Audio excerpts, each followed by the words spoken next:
Yeah, started pretty fast for the most part. We got to be better in the second half.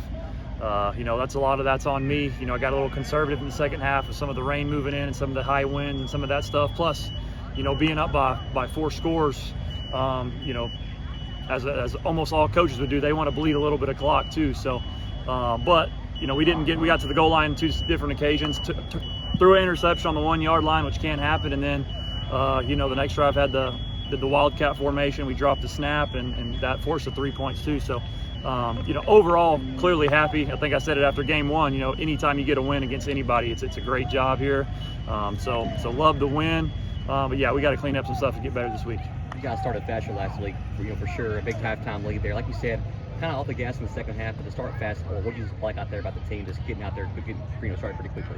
Yeah, I just felt like we had probably the best week of practice. UTSA week was really good. Last week was really good as well. So I think our guys just were ready to go, and clearly we were really, really hungry for the win, especially after the devastating loss we had the week before. Guys had a great week of practice. We had an explosive play, first play of the game, which kind of got it started. And then, we just were executing at a high level. So it was good to see. In terms of cleaning those things up in the second half and in the red area specifically, is there anything that you can really, do with that to help prepare? Or is it just more execution-wise once you get there? I think it's just more execution-wise. I feel like we had a good plan. They were a good defense too. They did a really good job of covering up some of our receivers on some of the deep balls we threw.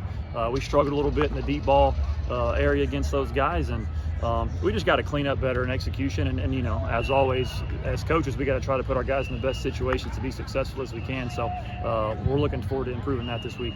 Your receiving corps this year has been pretty dominant. Of course, Jared get his accolades. Josh is playing pretty well, but Malachi, Dakota Thomas last week, just a lot of guys have stepped up. What do you like about that group so far this year? It's kind of just there's more than one guy out there doing it. The unselfishness of them. There's a lot of balls to go around in this offense, and Jared's been the guy that's kind of got the majority of those catches. But part of that goes back with his going on year 3-4 with Bailey and chemistry-wise too. So, but those guys are so unselfish, man, and they come to work every day, and they know they've got a block too, and when the ball comes their way, those guys have really done a good job of making plays. So, really just proud of that group overall with how they come to work every day too, and just they're very unselfish, which is tough to find at the receiver position. So. Now looking ahead to this weekend, you get FIU. They've struggled in the win-loss column a little bit these last couple of years, but on film, what's the scouting report on those guys? Yeah, really another good team. I mean, you watch the games. They're in every game. They go up by, I believe it was 17 points starting the fourth quarter against Central Michigan, and I haven't watched their offense, but it seems like the offense clearly sputtered. The defense, let up 21 points in the fourth quarter, but they were all in that game at Central Michigan on the road. They're very athletic. Clearly I'm sure their roster's loaded with some Florida guys that can really run, really athletic type guys.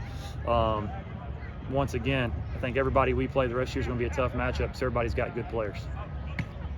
Jareth getting the All-American nod today, what does that mean for you to see him get that recognition? Yeah, very special. Once again, I've said it 100 times, you're not going to find a more deserving guy than Jareth Stearns with what he does on and off the field on a daily basis. Really, really cool for him, because I know he's kind of been the guy his whole life that was told he's too small and some of that stuff, but he comes to work with a chip on his shoulder and just wants to get better every day. Once again, he doesn't care how many catches he has. He wants to win football games, and that's what's special about him. So really, really cool deal for him, and once again, proud to be his coach.